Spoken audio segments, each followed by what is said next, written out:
Please consider supporting Black Women United YEG for the protection and advancement of black women and girls in Alberta. You can learn more about them at bwunited.ca. They are always looking for donations and volunteers. So please, again, support Black Women United YEG for the protection and advancement of black women and girls in Alberta. Again, that website is bwunited.ca.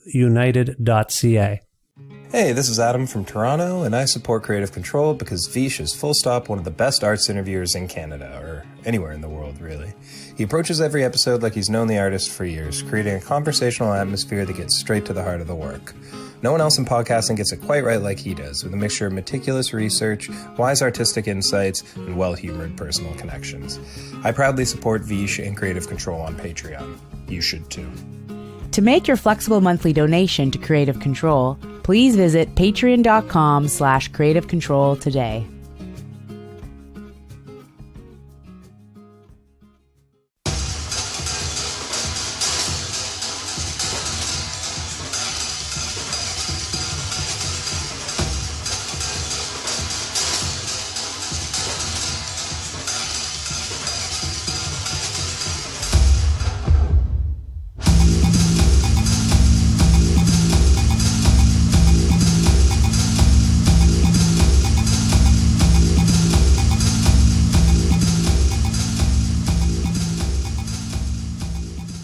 Jay Crocker is a multidisciplinary visual and sculptural artist and multi-instrumentalist and instrument inventor, currently based on the South Shore of Nova Scotia in Canada. Originally from Calgary, Alberta, where he studied jazz and improvisation and was a renowned guitarist, arranger, and collaborator with the likes of Ghost Keeper, among many others, Crocker and his family moved to Nova Scotia in 2011, where his primary musical outlet has been Joyful Talk. Crocker is the lone consistent member of the open-ended band, which incorporates rudimentary and sophisticated technology in its sonic explorations, which touch upon everything from free jazz, hip-hop, electronic music, improvisation, ambient, post-punk, and other out-genre signifiers, blending analog and synthesized elements and even some vocals for a sound like no other. The latest Joyful Talk album is Familiar Science. It was released by Constellation Records on May 6, 2022, and it prompted Jay to return to this show for a chat about the changing energy in his suddenly populous rural Nova Scotia community, sharks in the ocean and on land, his music studies and explorations as a teen in Calgary, teachers who care and support you, the thievery involved in obtaining his first guitar, the making of Familiar Science and how it connects Calgary and Nova Scotia, his scoring work and the planetary music system, other future plans, and more. A part of the Entertainment One network with the support of listeners like you who follow and subscribe to this podcast and spread the word about it, and make flexible monthly donations at patreon.com/creativecontrol, with additional support from Blackbird Music, a wonderful record store with locations in Edmonton and Calgary, Alberta, and friendly staff who will happily help you order anything you need. Say you want the new Joyful Talk album. They're kind of synonymous. Say you want the new Joyful Talk album, Familiar Science. Well, you go over there to blackbird.ca and see if they can help you obtain a copy. That's what I would do. So thank you to Blackbird Music. Plus, in-kind support from Pizza Trocadero, The Bookshelf, and Planet Bean Coffee in Guelph, Ontario, and Granddad's Donuts in Hamilton, Ontario. This is episode 706 of Creative Control, featuring the lovely and talented Jay Crocker of Joyful Talk, with your host, me, Vish Khanna.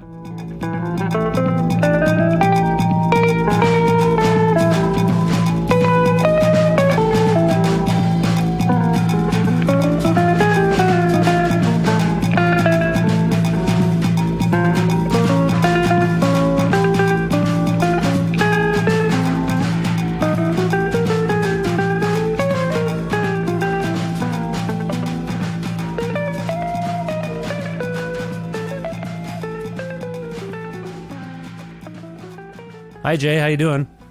I'm doing okay. You? Oh, I'm relatively well as well. Thanks for asking. Where in the world are you today? I'm in at home in Crosstown, Nova Scotia, Canada. Nice. Kraustown, for those who... I don't even know where that is exactly. Where is Kraustown in relation to maybe Halifax or something? I'm an hour and 15 minutes southwest of Halifax. Right. Towards the water. Towards the water. There's lots of water in that area, right? Yeah, but I'm like a 5-minute drive to the beach, and like many beautiful beaches and stuff. Is that like South Shore? Yeah, South Shore. Nice. I know that area a little bit. We have friends out there in a place called Mill Village, which is very remote, I think. Yeah, that's like probably 25 minutes from me. Oh, there you go. Oh, wow. So when I've been visiting them... Maybe 20, yeah. When I've been visiting them, I could have been visiting you. I feel badly now. Yeah. I'm sorry. I didn't know that you were that close. Now, you've been there, what has it been, like 10 years? Yeah, 11 years. Still loving it? Yes, in a way. I mean, it's changed considerably in the last few years. Like, it's becoming quite populated. A lot of people are moving here. House prices are skyrocketing. You know, it's like we went to the beach yesterday, and usually we go to the beach almost every day in the summer. But yesterday, man, it was like rammed. Huh. It's like the big parking lot is like overflowing, and it's a massive parking lot. Now, this is pandemic related? Is that what you were hinting at? I have no idea. I think probably like people wanting to move out of cities potentially. Or, I mean, there's I think a lot of Americans that are buying up stuff out here. A lot of people from Ontario. Yeah. I mean, I think pandemic / short-term rental / cottage, you know. Yeah. And it's a really, really beautiful spot. But when we first moved here, it was a little bit of a secret, I guess. Yeah. Definitely. Do you remember like a year and a half, maybe 2 years ago, the New York Times did a huge article about how Nova Scotia had evaded COVID and, like you say, not like you said. Well, you're saying the housing prices have skyrocketed. I think they were alluding to the fact that it was relatively inexpensive to live there. And I will tell you, my sister, who moved from Toronto to Ottawa, her and her partner and their daughter was having to be homeschooled, and I think it was, whatever. It was difficult. Obviously, for everyone, it's been difficult. Anyway, they did that. They moved to Nova Scotia and bought like a fully furnished home by some American homeowner. Yeah. And she told me the price and the square footage. And in Ontario, like depending on where that kind of place would be, it'd be like $1 million. No, it'd be like $1 million. Yeah, it'd probably be like $1 million. And they got it for like a tenth of that. Yeah, no and doubt. So that's what I think was kind of going on there. And I'm sorry. So now it's getting a bit. It's your market has changed, the housing market, which that sucks. I know that. This is one of the reasons we fled Ontario. Yeah, and just the energy of the area has changed slightly. Oh, because the pace is a bit different, especially now in the summer. And yeah, it's just way more populated. Yeah, but it's still great. Like we have a pretty relatively big piece of land on the river, and I mean it's still pretty good for us. Wait, how close is your nearest neighbor? Like an acre, I guess, or half an acre. Like the houses out here are still kind of close, I guess. So I can see my neighbor for sure. But it's still it's a lot of space. It's enough for me. You referred to the pace changing, I think. The pace in Nova Scotia, for those of us in Canada, we think of it as slower. It is. We think of the people as more. I don't know if they're more patient, but just less in a rush. I mean, it goes back to what I was saying. Just less rush, less frenetic. Is that accurate? Yeah, but I think a lot of it has to do with it being cheaper to live out here, which it's becoming not, in a way. I see. You think that the stress of, or the lack of stress... The stress of capitalism is a real thing, man. Right. And it wasn't there before because people weren't as concerned. Yeah. I mean, it's always kind of there. It's a pretty pervasive stress, but... Right. I don't know. It's just picking up. And I mean, that's good and bad. I just see a lot of wealth kind of coming in, and that's it. You know what I mean? Yeah, that's not fun. Are you seeing signs of gentrification and stuff? Yes, I think that's kind of what I'm seeing. I see. It's a lot of wealth, because to be able to afford something down here, especially if it's your second home, because of the increase in house prices, it's like, yeah, you got to have some fucking cash to buy something out here. Are you seeing the thing, the infill thing happening, where the people with money come in and they knock down a house or something, and then they build a new one? Yeah. Or moving a house closer to the water. Like, there was like some tiny subdivisions here before that just had vacant lots for like the whole first 9 years that I lived here. And now there's no lots left, kind of thing. Lord. Yeah, that's a drag. I'm sorry. I mean, there's no way around it. I mean, it's a beautiful place, so yeah. I would have lived in Nova Scotia. I've visited it many times. I like it a lot. I like the Maritimes generally. But I also was like, what would I do for work, or what would we do? Yeah. Well, what are you going to do? Like, you have to kind of think about that too. And also, yeah, we went west, my family. So the other weird full circle moment, if you will, is Jay, you have roots in Alberta, right? Yeah, I grew up in Calgary. Right. So we moved from Ontario in basically January 2020. I don't know if I've talked to you since then. We moved, my family moved because my wife has family here. Her parents and her brothers are here with their...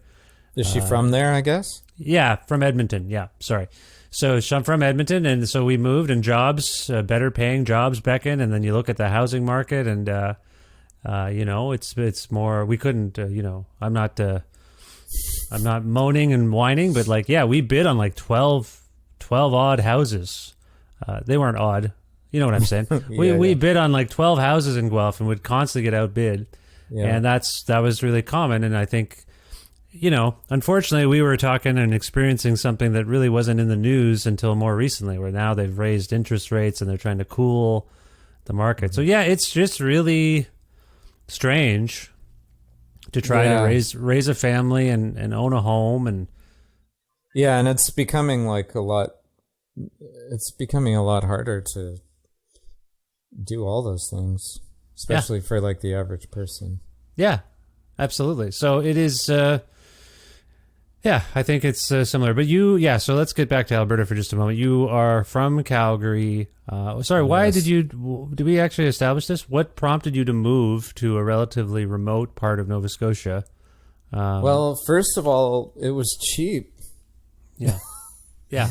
Like, we're lucky we couldn't afford anything in any city anywhere, and by a long shot, and we could afford, property, land and a house out here. Yeah. In a pretty beautiful spot. So our mortgage is like pretty small in comparison, which is, fortunate. So it enabled us to keep kind of working at the arts and all that kind of stuff. Right. And you were in Calgary before that? Yeah. So all my formative stuff and playing and relationships are from and have been had in Calgary. Right. And I see that by the looks of the people you got to play on this wonderful new record that we'll talk about in a moment. But just a real quick thing, though. Sometimes I follow the weather. I'm a big follower of climate change, but sometimes I follow the weather. And Atlantic Canada seems to get strong forms of weather. Have you experienced that there? I mean, I guess yes, but I feel like -40 is a pretty strong form of weather, which I don't miss at all from the cold is extreme. Living in the prairies and just the dryness. Yeah. I'd much prefer living close to the ocean than the mountains. I guess. Yeah. But the weather at times can be significant, but also depends on kind of where you are a little bit. Like, if you're closer to the water, I think you're going to be affected more. Like, we're kind of up on a hill, a little bit away from the water, we're kind of surrounded in this nice kind of shelter of trees. So, right. I mean, I think the weather everywhere is kind of getting crazy. No, it is. But I think anyone who's on any kind of coastal area is seeing, you know, you got to keep an eye on the ocean. Yeah, you got I to think keep an a eye on little the bit. hurricanes and stuff. Like The hurricanes and there's the other thing. And I sorry, this is getting really. I'm sorry if I sound too doom laden. Yeah. Sharks. Man, Sharks, have you? yes. I was there a couple years ago. I want to say in 2019, and we went down to the beach, and someone was like, you know, there was a great white swimming around here, near where we were. I was like, what? Yeah, they've been monitoring these great whites from, I think they said from one of the Carolinas. They named it. Do you know the name? I can't remember the name. It's like but I know there's Bessie like or a few. There's a few Yeah. kicking around. There's a few Yeah, so do you living got- out here. So does it cause any commotion when there's a Well, sharks? I feel like there's quite a. Isn't that a? Do you feel like I guess all the sharks are moving in? You know what I mean? Yes, I do Both feel that. human and ocean. guys. Lone, yes, not just lone sharks Yes. and real sharks, but yes, I think that's true. There's just shark-infested land and water is what Yes. you're getting at. Yes, I Exactly. get that. But I was, I will say, we were at a beach, and I just was like, I'm a big shark enthusiast, Yeah, as well right as on. climate change. I love sharks, and I saw Jaws. Probably I was too young to watch Jaws when I did, but that's the times we lived in. They just put you in front of the TV and you watched anything. And as a result, I don't like the water that much. I go in a little bit, but yeah, I was just like, wow. And it's as we were speaking, it's Shark Month or Shark Week or whatever it is on my television. So I'm just immersed in sharks. So, but no, the sharks aren't causing a problem in where you're at. Is that what you're saying? They're just around. I think they're around. Yeah, I don't think they've like caused any problems yet. Okay, good. Not like That's the land sharks, I guess. not not like. But maybe not like there's the no land- problems there yet. I don't know. No, I think. But yeah, there that's are. cool. Sharks around. I think. I don't know if I want to see one, and I swim almost every day. So You haven't seen one yet, no, I haven't Okay. seen one yet. right? Okay, just wondering. I'm pretty I'll sure let they you know if I do. Please do. I'd like to Yeah. know. Take a photograph or a video with your telephone. I want to see a real life shark that you have seen. Anyway, sorry. Back to Calgary. You are still Different sharks in Calgary. What kind of sharks are in Calgary? Would be of the oil variety, wouldn't it? Yeah, I suppose that's true. That's true. I don't think is that oil shark a thing. I think our metaphors are getting mixed up. Anyway, my thing is, you seem to still be quite connected to your Calgary community. Is that a fair assessment? I would say I'm connected to the experiences I had there. I mean, there's a few people I talked to, and I did some string arrangements and played guitar on the last Ghost Keeper record. Yeah. And I played years in Ghost Keeper, so they will always be my family, you know. I just had Shane and Sarah on the show. Oh, great. And we talked about, I don't know if your ears were burning, but we talked about you quite a bit. And they praised you to all get out, you know, and I did the same. So we, Right on. yeah, That's so you're, nice. what are you exchanging? I assume where you are in Nova Scotia, are you leaving much? Are you trying to play shows? Or, Yeah, definitely. I just did a little tour of Canada, and before the pandemic, I had a pretty good ratio of staying to leaving, that I was like, you know, I was doing a little bit of touring, like enough to kind of scratch that itch, but then home enough to kind of work on the other things that I've been working on. I But see. since the pandemic really messed that up for sure for everyone. Right. And just slowly trying to get back at it. But man, it's hard out there. It's like bottlenecked, and like the powers that be have all the power, you know. Bottlenecked? What do you mean? It just seems like it's like a bottleneck of tour scheduling, Oh, you know. So it's been a bit yeah, I don't know. The industry's all crazy too. It's really hard to kind of navigate anything right now.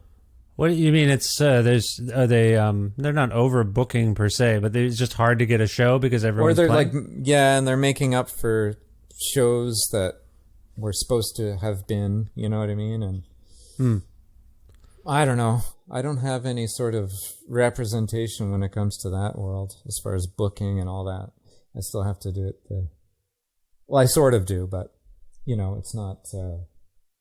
I don't have a built-in kind of circuit or schedule that I can go by. So, Right. and I'm also not playing.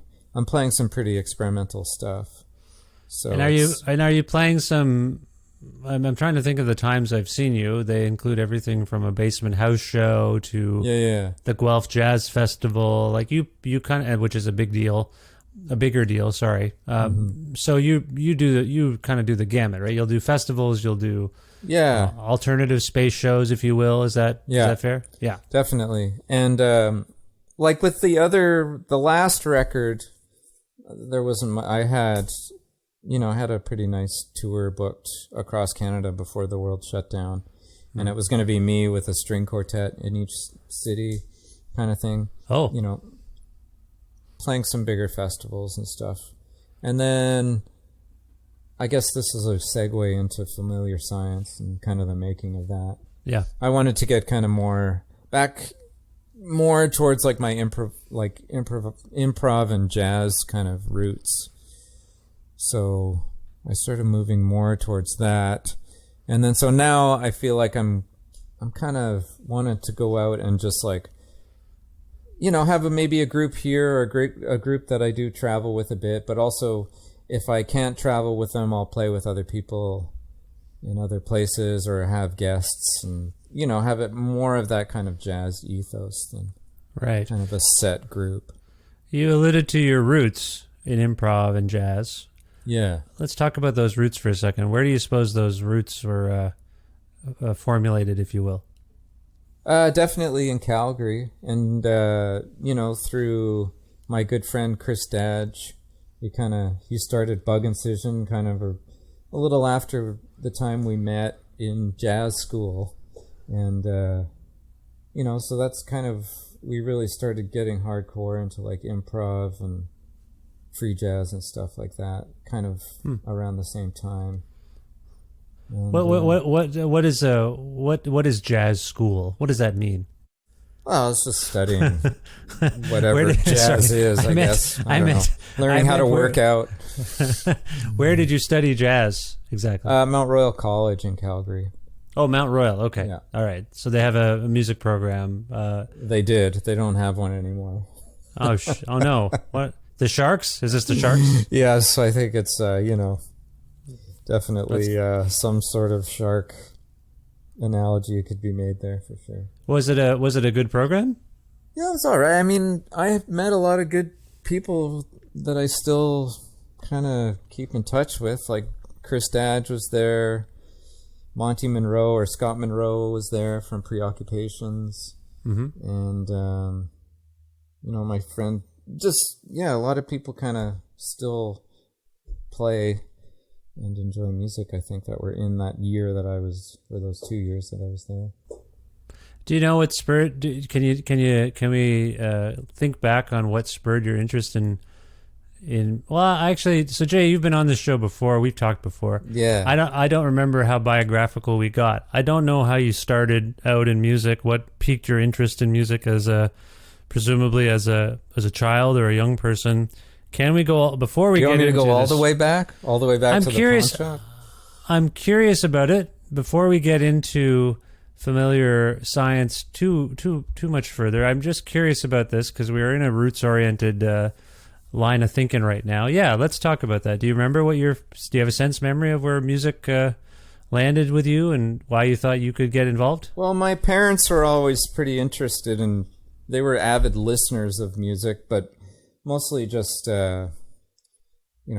pretty sort of classic kind of stuff, rock and a little bit of R&B and blues and that kind of stuff. But my uncles, like music has run in my family on my dad's side for a long time. So in Newfoundland, my uncles had a band and they opened for like Alice Cooper and stuff in the early 70s. Oh. And, my dad was like the projectionist doing like the ink manipulations for the lighting and stuff like that. What was the band called, if I may ask? It was called The Abstract Number. The Abstract Number. Oh, interesting. Yes. Any records? No, I don't think so. I think they mostly played cover tunes and then maybe they were just starting to get into some originals. But they were doing like, Black Sabbath and Zeppelin and all that kind of stuff. I see. Okay. And then they would go around to like all the army bases. There was a few American army bases out there. Did you say Newfoundland? Yeah, Newfoundland. Oh, interesting. Okay. So that's where I was born, is in Newfoundland. Oh, wow. I didn't know that. Okay. Okay. You were born in Newfoundland. Was St. John's or? St. John's, yeah. Lovely, lovely city as well. When did you leave there? Oh, I think when I was like 9 months old or something. Oh, okay. You barely there. And then headed barely. And then headed to Alberta? My parents moved to Alberta. Right. For the boom in the late 70s or whatever. Your parents did some oil work or something? No, but just, where the economy is pumping, there's jobs. So right. They moved for work, and then, so they were always, music was around for sure. And then in junior high school, in grade 7, I started playing trumpet in the school band. But I had a really, really great kind of life-changing teacher that kind of, he was a bit of a hard ass, but it was mostly just, he had a lot of passion for how the music could be if we worked on it together. You know what I mean? Mm-hmm. As a group. Mm-hmm. And, he was amazing. His name was Ross McIntyre. Nice. And so that was like kind of what kickstarted it, and like to the point where like the band was sounding good. Like we went to San Francisco and played with other jazz bands of our age and stuff like that. So that's kind of where the jazz started, was in junior high school jazz band. I will say briefly that I love stories like this because I had a similar thing where I was plodding along in school, and you have your teachers and they kind of come and go, and then there's just like one person who helps you, and I don't know if it's it must be a combination of you ready to receive them and them being there at the right time, but I feel like almost everyone has a story like this. Like I remember like just coasting through high school, and then two teachers, Mr. Schroeder and Mr. Galley, were English teachers, and they're the ones who showed, like they're Mr. Galley in particular, who I actually had run-ins with in the hallway. Yeah, just attitudinal. I had a bad attitude, and he didn't like that. He didn't even know who I was. But then I had him for some English lit course, and I got to write essays about Conan O'Brien and The Simpsons and Letterman and Howard Stern, and it was just really. He was like, "Yeah, this is amazing. This is great," and I was like, "What? I can do this?" And then writing about music. Yeah, I'm just saying. I didn't mean to. I just think it's important for anyone listening. Just think on it. Did you have? I think teachers are just really important, and I think we take them for granted, or we think they're riding us, or we think they're assholes. But then some of them are bad. Absolutely, but if you think on the ones, if you think about where you're at in life, and if you're relatively happy with your life, then I think you should maybe just think back on it. Think back. Was there somebody who just broke through all the clouds and helped you? Because I think I definitely had that, and it is why I felt empowered. I just didn't think it was an option to explore the arts or be interested or be a journalist or do whatever. I didn't know it was an option either. Yeah. But sorry, I didn't mean to cut you off. He sorry made about that. The music, like, because of how good he got us sounding, it's a really amazing feeling when you're really ripping in a band and everybody's like,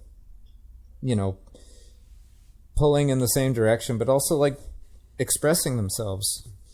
Yeah. And that was a major change for me, or it was a major, revelation. So I owe him that, definitely. Well, I think the idea of playing an instrument by yourself, which you are meant to do to get better, but then realizing it's a communication method with other people, like that's a huge thing. It was huge. And just like the feeling, it was just such a great feeling because we were sounding really good and people were really enjoying it. I have a VHS from our show in San Francisco, and it's pretty good. It sounds good, Like it sounds, it still sounds like a junior high jazz band, but it is definitely, there's a lot of passion going on there. And I remember those feelings, and that changed my life. And then so in grade 9, I found a wallet on the bus, and I This is the sold my soul to the devil story. There was $120 in the wallet, and I took the money, and instead of just leaving the wallet on the bus, I thought maybe I should totally ditch it, like completely. Oh, wow. So, there's credit cards in there and health card and everything, and I just threw the wallet in the gutter, and I got back on the next bus, and I went downtown, and I bought my first guitar at a pawn shop, and I had to hide it under my bed for like a couple of years. It's vaguely contraband. In fact, Jay, if I may, you're describing shark-like behavior. I'm sorry. Yes, exactly. Well, it's hard to avoid in Alberta. You should know that by now. Yeah, I haven't left the house very much in 2.5 years, so I haven't really. Every once in a while, I go out and I'm like, Jesus Christ, what the? Yeah, no, I know. I could. Wow. Anyway, so okay, and what kind of guitar was it? Was it a good guitar? It was a Man.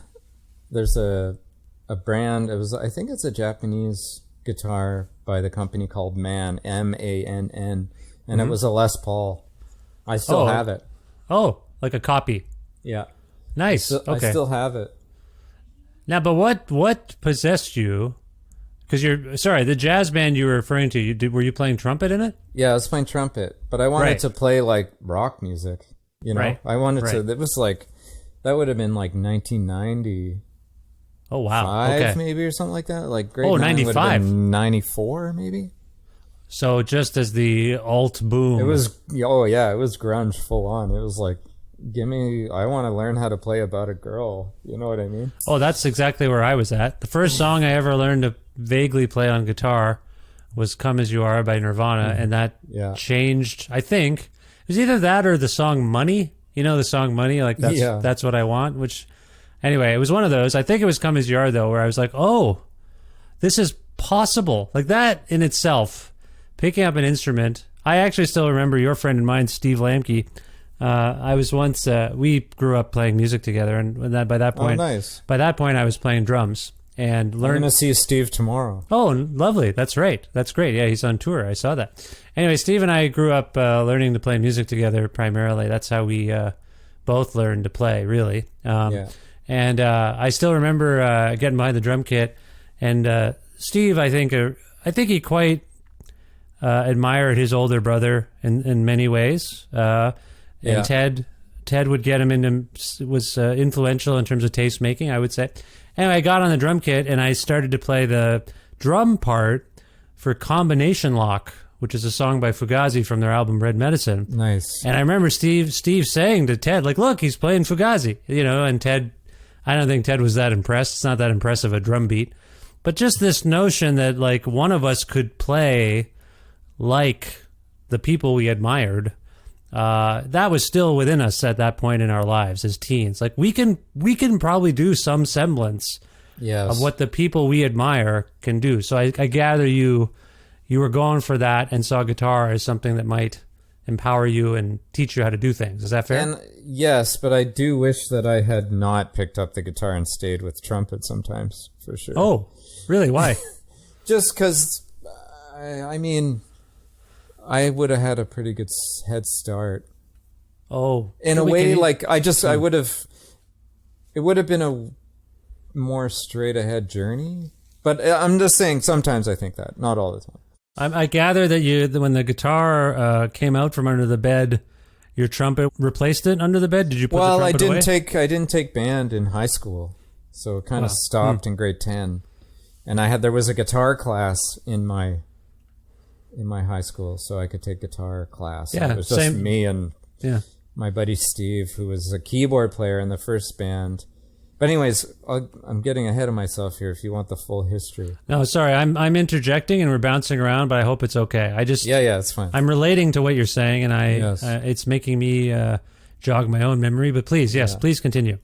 So then I found this guitar. It was under my bed for 2 years. But then I also had a drama teacher at this school that he had a punk band. So he had like a band afternoon where there was like lights and like, there was like two bands. I think our band, which was like we formed this band to like play this show. It was my very first show. And his band, and his name was Mr. Kushner. And his band was called 101 Damnations. Oh, that's amazing. That's a great punk. That's an amazing punk band name. That's great. Yeah. Nice. So we kind of, the people that I played with in that band, we kind of kept playing once high school came around.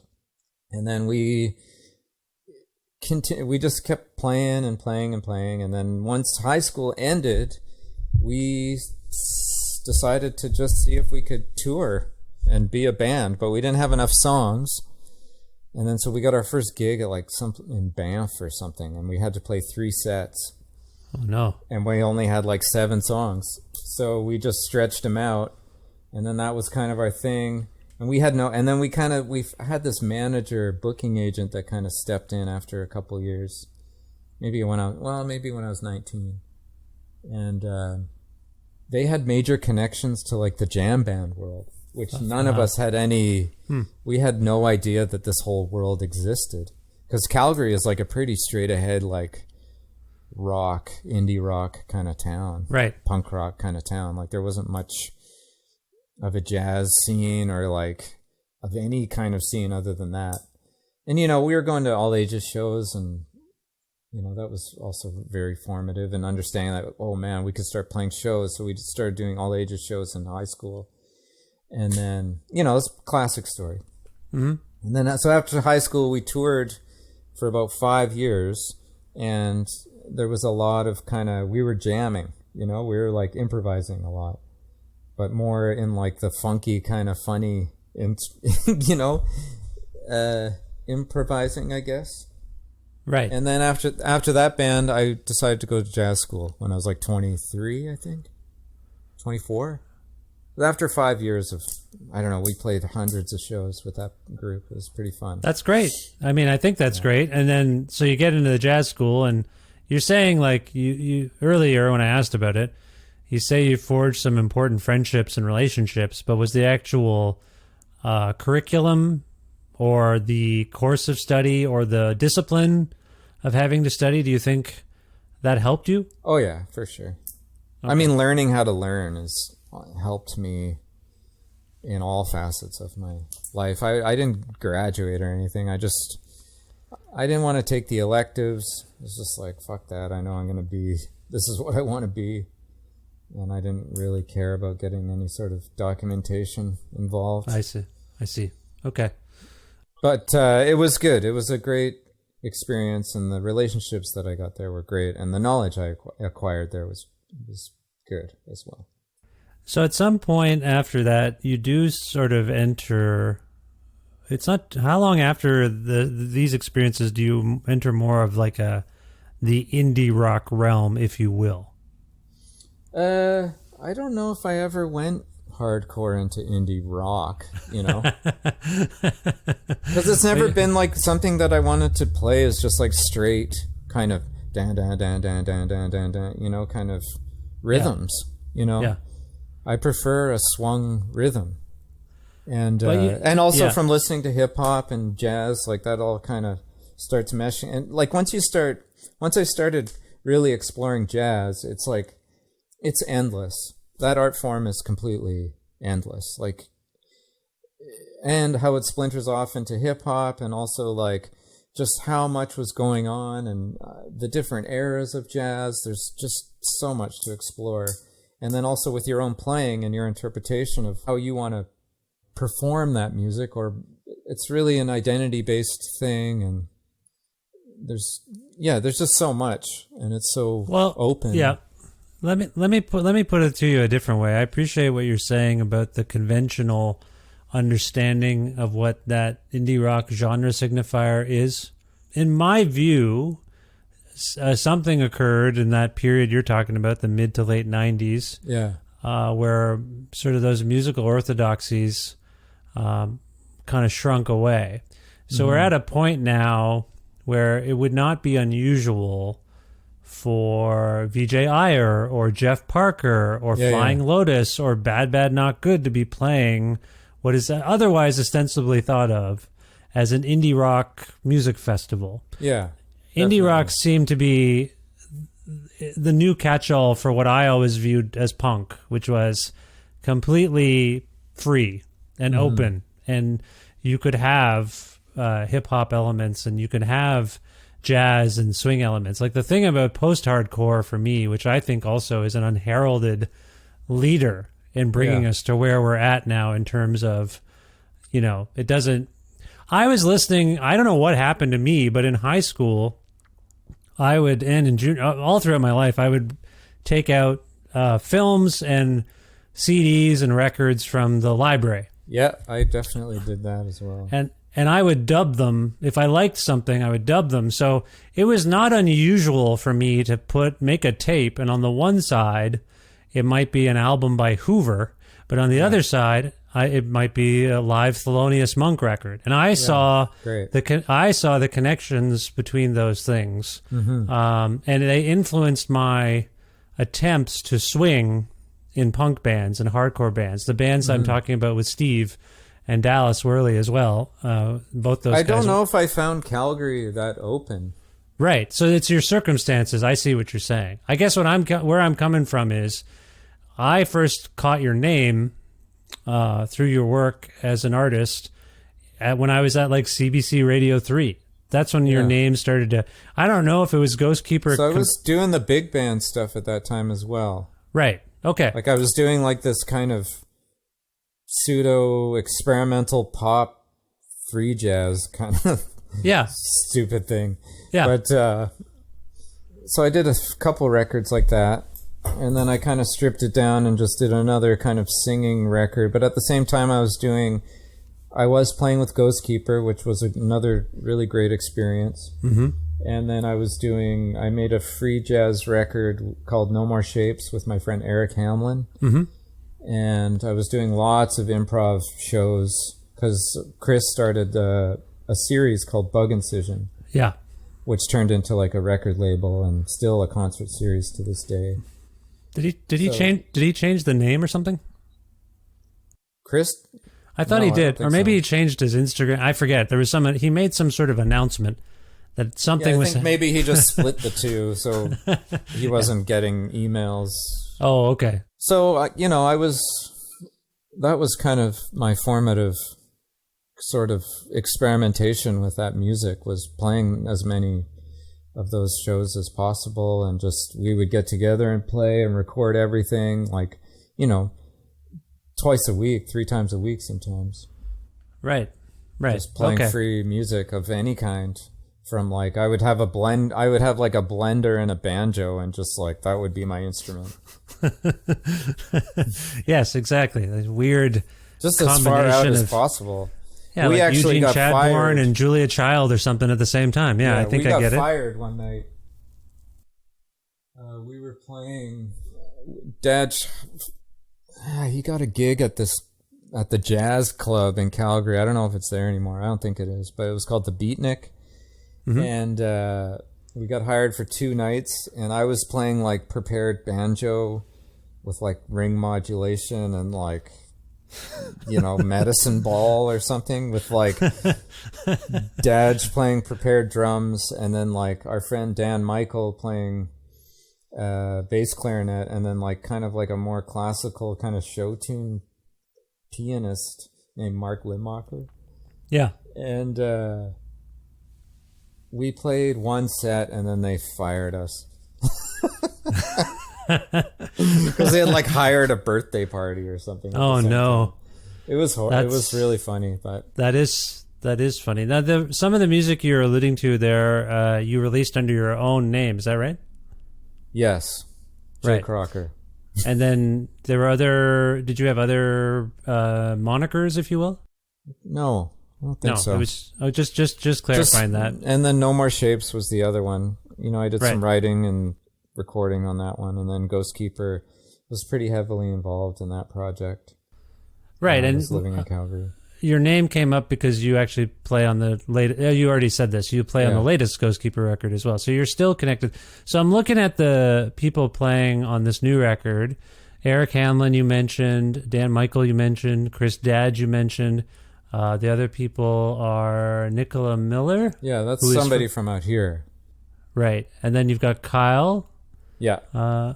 Who is in Fredericton? No, he's in Halifax. Oh, in Halifax. Sorry about that. but they're kind of smatterings throughout. So kind of the main genesis of the project was Eric was sending me just like free improv playing that he'd been doing, mostly just drum kit stuff. And then I started kind of cutting them up and finding pockets of, because there was no time in most of it. So I found like pockets of time in there and then just started writing heads over it. How was Eric recording his drums? Was he using just like stereo? Yeah, just like a stereo mic, I think, pretty much. Just one mic? Yeah. Yeah, it sounds kind of like that. Yeah. In a cool way. Yeah. So anyway, where I'm coming from is, other than Nicola and Kyle, kind of a Calgary-centric record. It's all file sharing? Is that what mostly occurred? Yeah, well, totally. So it kind of started with that. Daj he's on one track. I think Eric's drums, he never play, like, there's sections where I left open, but most of it is kind of cut, you know? And Daj plays on one track. Dan Michael is, he's no longer with us. He died when I was in Calgary still. Oh, no, I'm so sorry. I didn't realize that. I'm 12 sorry. years ago. But I had some, when I was running that big band, the kind of the funny pop thing, we would actually go into some pretty heavy sort of free jazz territory. And then there was a couple of nights, I don't even remember where we were, but we just did a few sets of just playing free. And I was able to, like, from this one cassette I have, I was able to like isolate just where he's poking out for a second or where he's taking a solo. And there's a couple tracks on there on Familiar Science, my new record, where it's just those little samples that I have of him, and then I use that for the head. Like Particle Riot is like, it's the head, just his sample from 12 years ago, and then the solo is a sax solo, but it's me just manipulating that sample to make it sound like he's playing a solo. Well, that's very lovely, and I'm sorry for your loss. So he was older than us. So he, I think he was 55 when he died. So he was about 20 years older than us. And he comes from like the first wave of kind of improv music in Calgary, which was a bit smaller than what's happening now. Like Tokyo Sex Whale and the other ones. But so he was kind of in that first wave. So he was older, and he really was an amazing free musician for sure. So do you have a sense, you've called the record Familiar Science, but when I think on who's on it, it has a familial kind of quality to it. You've gone back to people you collaborated with or know from your hometown, ostensibly. Yeah, and also gone back to like kind of sort of a genre that I studied and also playing guitar. Because I hadn't played guitar only with John McKeel really out here. Right. So it's reflective of your past. Do you know where that impulse came from to create a record like this as Joyful Talk at this point in your life? Well, I've always it's still kind of the line back to jazz. I've always wanted to make another, like, I wish I could have made way more jazz or free jazz improv based recordings to this point with people, but I never had the community out here to kind of do it with, because it is a there's some language elements in there that are good to know, I guess, or it makes it easier to kind of figure out where you're at in an improvisation. But so it went back to just wanting to do that, and then I wanted to kind of play with Eric again, so I figured we might as well we'll just make this record. Yeah. And it kind of naturally kind of went there with how, it was another time. It was a time for me to make another record, and it just kind of started coming out like that. And I got really heavy into playing guitar again.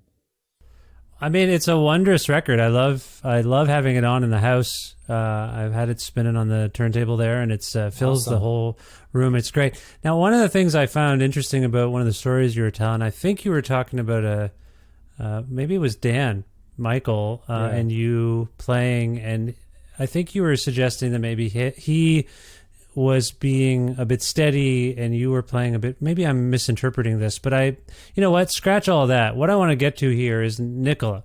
Yes. Okay. I find as I listen to your record, I can hear it as a Joyful Talk record. I can hear the amalgam of improv, jazz, but also your electronic manipulation in the last few years. I hear all of that.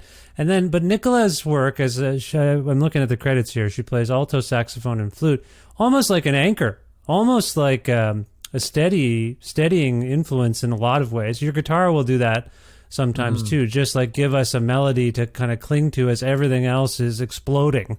Yes. Did you articulate any of this to Nicola in particular in terms of her playing? Well, she's the one.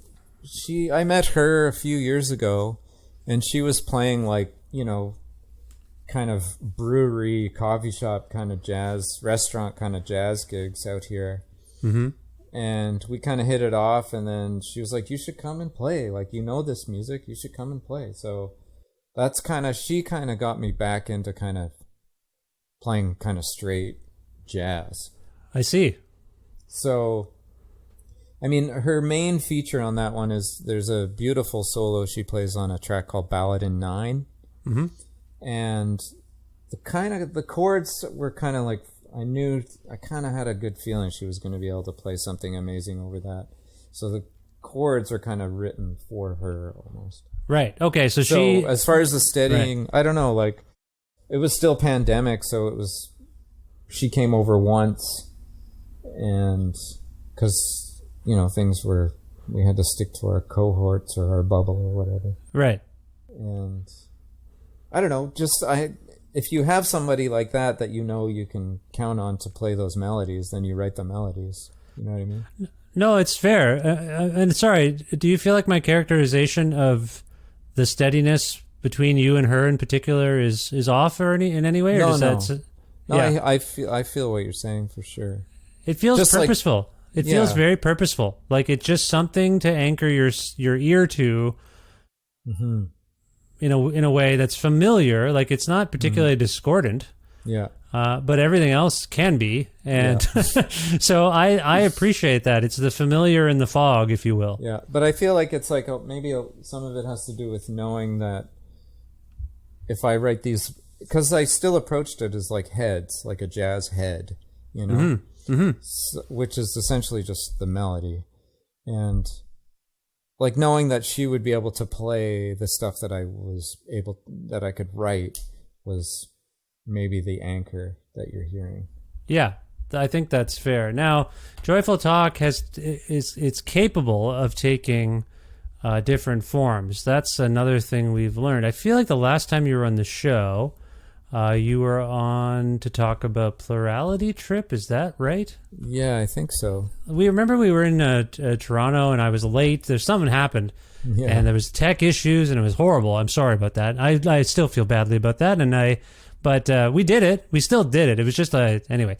Sorry. And who were you collaborating with at the time? I was playing with the guy named Sean Dicey, who was like from Calgary, who moved out here. Right, and Dicey's not involved in this. So I think I saw you two play together a few times as well. Are you still collaborating with Sean in other ways, or is it done? No. Okay. He's got some young kids, and I see. Okay.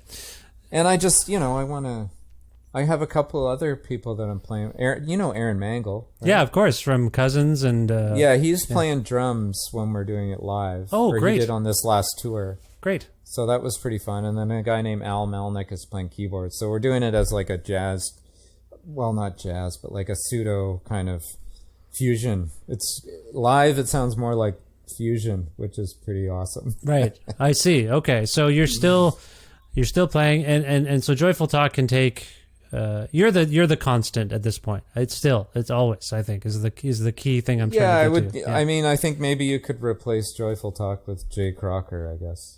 Oh, well, we don't want to do that. Not with... You know what I mean? Like AKA. Right. Okay. Just sort of scenario. I see. You're like, or like... And it can go in so many different directions, and maybe I should be calling different things, but... No, I'm not getting at that. No, I know. I'm just saying. I remember being struck by Dicey as just a person. And and we had a good chat. And I like the notion that you have managed to maintain your Calgary connections. I think that's something about you is it just exhibits a loyalty and a desire to stay connected to your roots.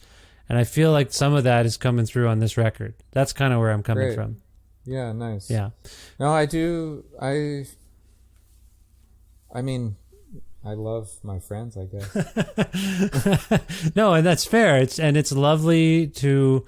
I relate to this because I go through it myself. I just as we're speaking, there's been stuff going on in Guelph, Kazoo Fest and Hillside Festival, things I would normally be involved in, and they've been more or less shut down because of the pandemic, but they came back this year, and I tried to participate from here. I did episodes of this show devoted to artists playing Kazoo Fest, and I've been working with Hillside a little bit still, and so all I'm saying is I don't think it's unusual to stay connected to your hometown or the town you call home, if you will. Exactly. And so I think it's just lovely. I think it's good. Right on. Yeah. Anyway, sorry. What are your Joyful Talk plans at the moment in terms of touring or making new music? Are you working on stuff? Yeah, I think next I am going to try to keep playing some shows. I think there might be a Toronto thing in September and then another Ontario, Quebec something maybe in November. Mm-hmm. And I think the next thing I'm going to work on is I do these big scores. So I have like these huge, it's called the Planetary Music System, and it's like a circular based scoring system. So I make like these big paintings that are like these scores. And so I have one that's just for vocals. It's like a choir, 16-piece choir that I kind of want to finish. And then another one that's for a 30-piece wind ensemble that I want to finish. But I think the next one I'm going to record is just solo guitar. But with like, I've been doing a lot of like guitar synth, like MIDI guitar kind of stuff. Mm-hmm. So I might make a piece like that. Jay, you know me a little bit. You know I'm not that bright. When you say painting is a score, I don't quite know what you mean. You paint out the score? Is that what you're saying? Yeah, so it's like a scoring system based on gear ratios. So like, say the easiest way to kind of look at it is to say you have a circle that's 150 centimeters circumference. And then you have another one that's 75 centimeters in circumference. And then so I take the centimeters and I turn them into quarter notes. And then so I have 150 quarter notes to kind of make my musical phrase for one section or one voice or what have you. You know what I mean? Wait a minute. Is any of this on display in the album art here for Familiar Science? No, it's on A Separation of Being is a score. Oh, okay. Hang on. I'm just gonna. Unusually I have the Oh yes, I see that there. Yes. Okay. So sorry if I look at that like cover. 10 feet long by 5 feet wide. So that's just a tiny little section of it. Wow. Okay. And this is. I will say you did do the cover art for Familiar Science as well. Yeah. Visual art. What are your like? So we got music. We are establishing now that you're a visual artist. What are your other mediums and I do like these. I've built a couple one installation in particular got a lot of traction out here. I won an award for it and stuff called Biblo. It was like 16 music boxes. Right. And yes, I heard about this. Shown like in the Maritimes and then at the Phi Center in Montreal, which is like it's a pretty rad spot. Oh, that's great. Okay. And then so I'm just in the middle of building another one.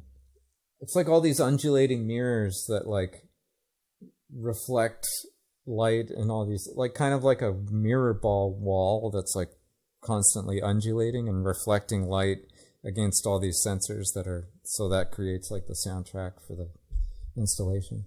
It's motorized and all that shit, but That's kind of what I'm trying to finish right now. Yes, you're very mechanical. You're mechanically inclined. You build instruments, you build things. Yeah. Did you have a hand in working on your house there? I feel like you told me about this. Oh, yeah. Well, that's kind of like, yeah, I had to build everything. Everything, really? No, I didn't build the house, but it definitely needed some major work. So yeah, my wife and I have been picking away at that for a while. You're some kind of MacGyver / MacGruber-esque character. Is that fair to say? Maybe MacGyver or maybe just Survivor. No, it's very inspiring is all I'm getting at. I appreciate your resolve and your self-startingness. I don't know what the right initiative. I appreciate you, Jay. It's nice to speak with you about these things. So you've got those plans. People can learn more about Joyful Talk at cstrecords.com, and they can pick up Constellation Records. Constellation Records, exactly. Where else would you like people to go to learn more about Joyful Talk and your work? Well, there's jcrocker.org, which I love. jcrocker.org. I thought you had the joyfultalk.com. There's joyfultalk.com, and there's jcrocker.org. Oh, okay. You got both. That's great. Yeah. You are kind of an organized person. I make the videos. Like, there's video work too. Like, that's all. It's all out of necessity. It's like, yes. If I want to keep doing this, I don't have budgets to like hire it out. So it's cheaper for me to figure out how to do it. Yeah. And plus being in the country and stuff. So actually, I'd like to add to like some of my goals, I guess, coming up rather than like goals for Joyful Talk or whatever, is to like engage more with playing with more people again. Right. I feel like I need that in person. Yes. Okay. And just like with as many different people as I can for right now, because I was doing that so much in Calgary, and that I wanted to get away from it, and then now I want to get back to that sort of exchange again. Nice. Well, it's lovely, and I hope you're successful as we wade through this pandemic and the openings and closings of things. Like it's hard. So, but I appreciate that you're doing things. Okay, so we've established where people can go to learn more about Familiar Science and Joyful Talk. Jay, if we can go out on a song from this record for people to hear, I wonder if you can pick one and tell us why you chose it. Let's see. Maybe I'll pick the title track. Okay. I think it's the shortest one. No, it's not technically the shortest one, but that doesn't matter to me. It doesn't matter. You can pick whatever you want. But I don't know. I like that one. Yeah, no, it's a little bit more consonant, but it also I do a little bit of singing on the record. There's no words or anything, but it's the first time I've also sang. Yeah, kind of on my own stuff in a while. So. And it's a nice line in there. It kind of cements what we've been talking about a bit. There's a little free improv section in there.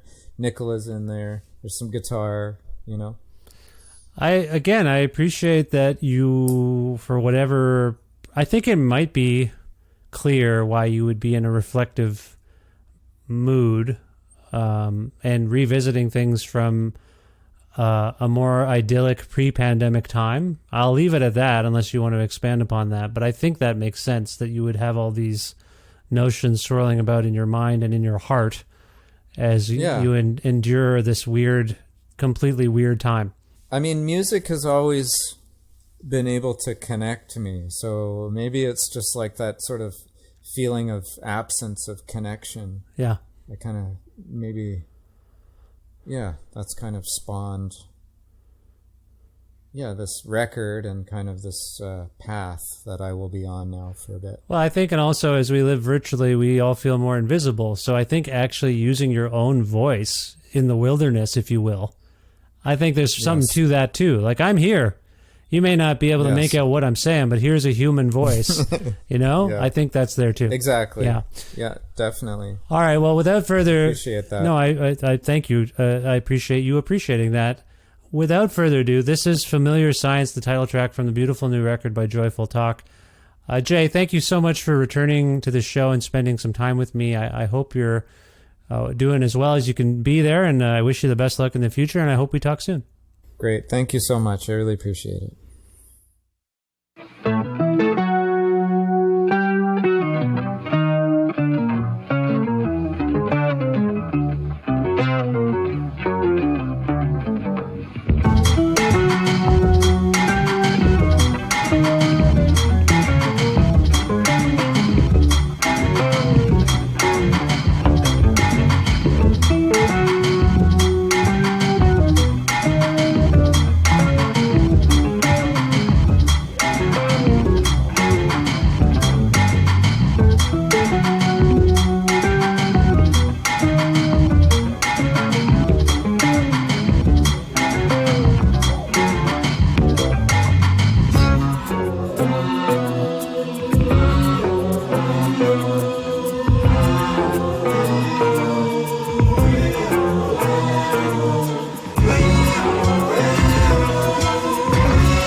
Thanks so much again to Jay Crocker for returning to this show to talk about Joyful Talk, this time on the 706th episode of Creative Control, which is part of the Entertainment One podcast network, and is available wherever you get your podcasts, except for that one place that a lot of people use.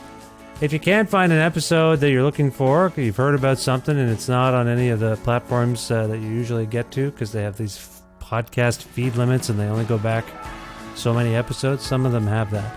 Or if you want to learn more about me and sign up for my monthly newsletter, please visit vishkana.com. All the info you're looking for should be there. You can also like Creative Control on Facebook. You can follow the show on Twitter at Vish Creative, or you can follow me directly on Instagram and on Twitter at Vishkana. Also, please visit patreon.com/Creative Control to make a flexible monthly donation, which will sustain this podcast into the future. It's a modest Patreon thus far, but we appreciate, we meaning me, I guess me and my family, we appreciate all your support, and it helps a lot. $6 or more a month grants you access to exclusive content. Some of it's derived from these interviews I do with that you're hearing here. Some of them come from my archives. I dig into the archives and find stuff. Actually, there is a bonus section with Jay Crocker, Joyful Talk. So look out for that on the Patreon as we go into overtime. I asked him about his current obsessions, and he talked about this synth guitar thing and the beach and 1980s jazz. It was fun. A little bit extra time. Anyway, if you want to access any of that kind of stuff, go to patreon.com/Creative Control. Donate $6 or more a month. You can change your amount. You can go up or down at any point. And also, if you're interested in receiving a Creative Control t-shirt, just message me on Patreon and I'll get you one while supplies last. I recently discovered I'm out of medium maroon, and I won't be restocking these things because I just won't. They sit around and they don't do nothing, and now all of a sudden everyone wants them. I don't know what's going on. Anyway, thank you. Patreon.com/Creative Control. Thanks again to the fine Alberta record retailer Blackbird Music, which you can learn more about at blackbird.ca. Also want to thank Pizza Trocadero, The Bookshelf, and Planet Bean Coffee in Guelph, Ontario, and Granddad's Donuts in Hamilton, Ontario, for their in-kind support for this show. Also, my dear old pal Jim Guthrie lends me music for this show. You can learn more about Jim at jimguthrie.org. And finally, thank you for listening to this episode of Joyful Talk. I hope you'll check out Joyful Talk's music if you're not familiar, and if you're very familiar, thanks for listening to this chat with Jay, and for subscribing to this podcast or following it and telling your friends all about it, and maybe suggesting they do the same and spreading the word about the show. It means a lot. Thank you. I will talk to you very soon. Bye for now.